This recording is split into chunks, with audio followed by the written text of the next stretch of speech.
ಮದ್ದೂರು ತಾಲೂಕಿನ ಕೊಕ್ಕರೆಬೆಳ್ಳೂರು ಗ್ರಾಮದ ವಿವಿಧೋದ್ದೇಶ ಪ್ರಾಥಮಿಕ ಕೃಷಿ ಪತ್ತಿನ ಸಹಕಾರ ಸಂಘಕ್ಕೆ ನಡೆದ ಚುನಾವಣೆಯಲ್ಲಿ ಅಧ್ಯಕ್ಷರ ಹಾಗೂ ಉಪಾಧ್ಯಕ್ಷರ ಸ್ಥಾನಕ್ಕೆ ಒಂದೊಂದು ನಾಮಪತ್ರ ಮಾತ್ರ ಸಲ್ಲಿಕೆಯಾಗಿದ್ದು, ಅಧ್ಯಕ್ಷರಾಗಿ ರಾಜಣ್ಣ, ಉಪಾಧ್ಯಕ್ಷರಾಗಿ ಶ್ರೀಧರ್ ಅವಿರೋಧವಾಗಿ ಆಯ್ಕೆಗೊಂಡರು.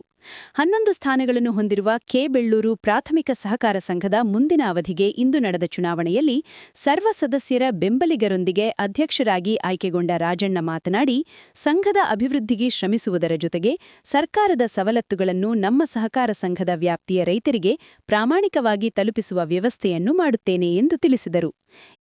ಸಹಕಾರ ಸಂಘ ಸೊಸೈಟಿ ಎಲ್ಲ ಗ್ರಾಮಸ್ಥರು ಎಲ್ಲ ಸದಸ್ಯರಿಂದ ಸರಿ ಮತದಿಂದ ಅಭಿವೃದ್ಧಿಯಾಗಿ ಆಯ್ಕೆಯಾಗಿದ್ದೇನೆ. ಏನೋ ಒಳ್ಳೆ ಕೆಲಸ ಮಾಡ್ಮಾ ಅಂತ ಆಸೆಯಿಂದ. ಈ ವೇಳೆ ನೂತನ ಸದಸ್ಯರಾದ ರತ್ನಮ್ಮ, ಜಯಲಕ್ಷ್ಮಮ್ಮ, ರಂಗಸ್ವಾಮಿ, ಕೃಷ್ಣ, ಸಿದ್ದಪ್ಪ ಬೋರಾರಾಜು, ಗ್ರಾಮದ ಮುಖಂಡರಾದ ಕೆಂಪರಾಜು ಸೇರಿದಂತೆ ಇತರರು ಹಾಜರಿದ್ದರು.